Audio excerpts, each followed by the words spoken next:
significance worldwide. Every major, Japan, Germany, Italy, Spain, England, France, from all the major territories, right down to Colombia. Argentina is a bigger and bigger territory for us. Every country of South America. In fact, we're a real hit in Kenya. Ah, bravo! That's which I found out by mistake. Well, now we all found out by mistake too. Twin Sisters is a 1992 film starring Stephanie Kramer. Quite a complicated plot, but a rather watchable film, as I found out when I rented it the other day. Could you tell us a little bit about that one? Oh, I didn't know you'd rented it. I'm happy to hear that you rented it. Yeah, Twin Sisters is a sort of it's a very complicated dramatic vehicle. The basis of the movie is that right at the beginning of the picture you see a woman who's sort of a matronly society success in Beverly Hills, and she has a twin sister who lives in Montreal. And she gets a call from the twin sister's roommate saying that she doesn't know what's going on, but the twin sister is behaving, very, very strangely. She's caught up in some kind of violent, threatening activity.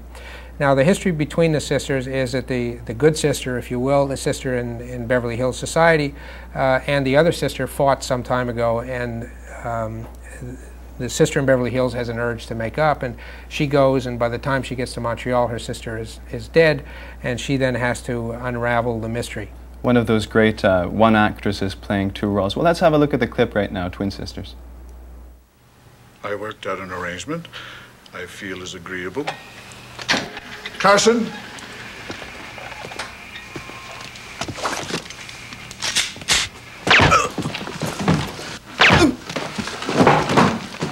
Loose ends can be so inconvenient. I'm sure you'll understand, darling. I will miss you, though. The disc! Get the disc! Stop her!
That actress Stephanie Kramer, of course, of Hunter fame. I must admit, when I was watching it, half of me was expecting Hunter to come out and save the day.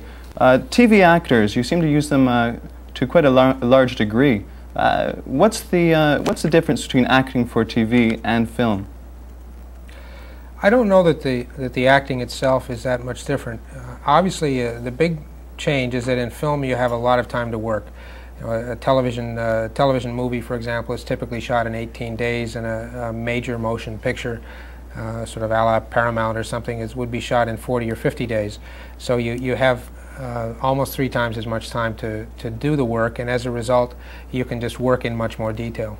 And are they anxious to make the jump from TV to film? Is this one of the aspects that motivates them to take roles in your films? Well, it varies from actor to actor, but very often that's the case. Very often people who've been in television, who might be quite big in television, will work much more cheaply in something which they think gives them a little bit more room as a performer. And how has the feedback from these actors been to you, having made the movies? Well, they all love me. course. They all love you, but were they happy with the product? Were they happy with the vehicle? It depends. It depends on how demanding they are. It depends on I guess, how the movie turned out.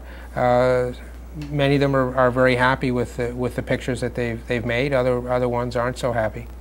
And you yourself have worn more than one hat. You've directed, you've produced, you've written, and I've read that you've acted, which I haven't had the pleasure of seeing. Which is the hardest for you?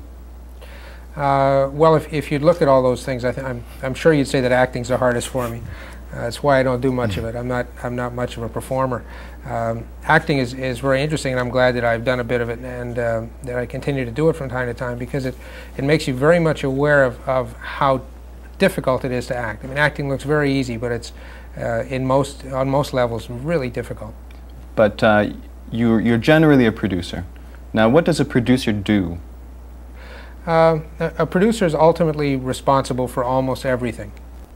The producer job description is a little bit funny. I mean, it's obvious what a director does. Directors work in different ways, but there are certain things they all have in common. They all walk on the set and say, put the camera over here, roll the camera, stop the camera. I mean, every director does that. You know, writers pick up their pen or sit down at their word processor and actually write the dialogue of a movie. Producers, though, can work in many different ways, and producers is sort of a grab bag title, and there are many different kinds of producers. There's executive producers, associate producers, co-producers. Basically, the producer is, or the producers, and usually on a given movie there's a gang of people producing it. They're ultimately responsible for every creative and financial detail. And can you go pull the plug on something that you don't like that the director's doing? Can you go down and berate everybody on the set if you wanted to?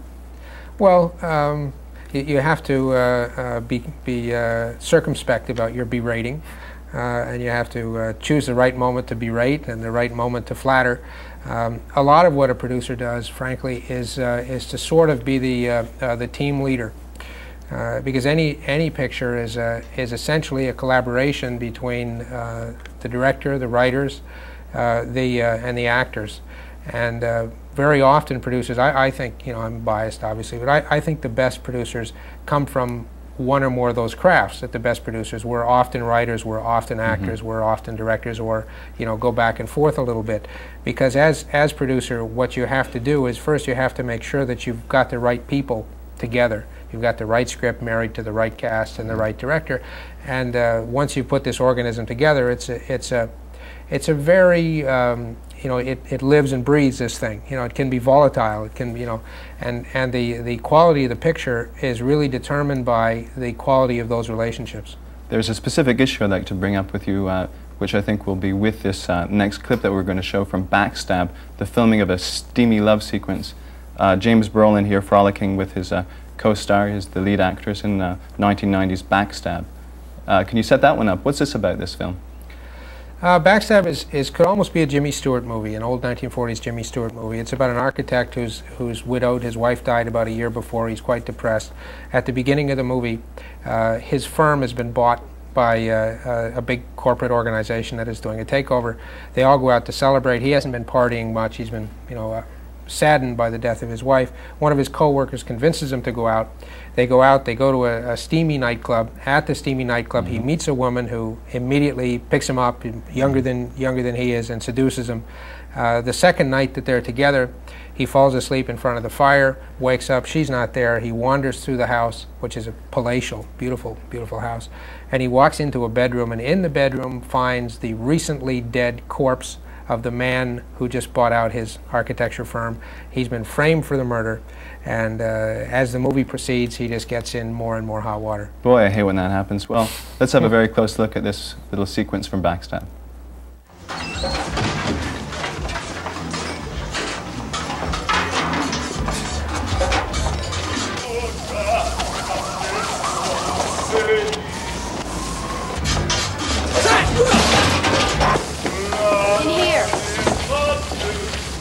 Hurry up, shut the door.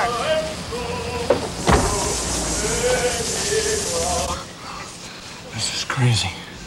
Jesus, this is crazy.